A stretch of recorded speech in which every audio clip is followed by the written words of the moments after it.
ઉનાળાની શરૂઆત થતાની સાથે જ પાટણ શહેરની બજારોમાં વિવિધ પ્રકારના માટલાઓના ઢગ ખડકાયેલા જોવા મળી રહ્યા છે।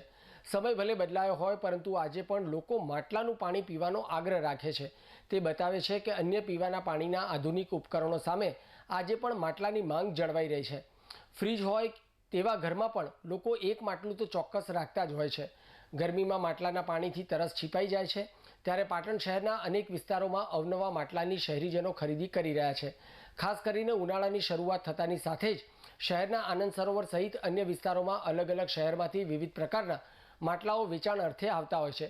જોકે આમ માટલાઓની સાથે દેશી માટલાની માંગ પણ એટલી જ હોય છે।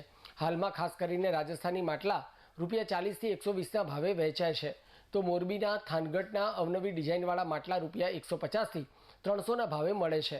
આમ પાટણ શહેરમાં ઉનાળાની શરૂઆત થતાની સાથે જ માટલાઓના ભાવમાં વધારો પણ જોવા મળી રહ્યો છે। હાલ ગરમીની સિઝન ચાલુ થઈ રહી છે ત્યારે રાજસ્થાની માટલા જે ગરીબોનું ફ્રીજ કહેવાય એ તથા દેશી માટલા તથા કચ્છના કચ્છી માટલા તથા મોરબીના થાનગઢના માટલા જે હાલ વપરાશમાં ખૂબ ચાલી રહ્યા છે।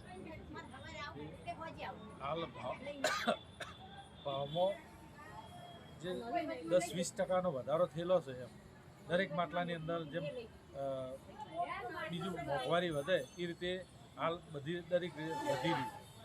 10-20% વધારો થયેલો જે માટલા થાનગઢના ₹150 વેચાતા એ 160-170 વેચાય છે।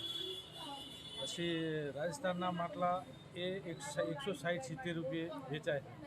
પછી દેશી માટલામાં ₹150, ₹120, ₹150 આસપાસ વેચાય છે। દેશી બીજા કચ્છી માટલા જે 200 આસપાસના વેચાય છે। ગરાગીમાં જે ફૂલ ગરમી પડી એ ટાઈમે જબરજસ્ત ગરાગી હતી પણ હાલ થોડી મંદી છે।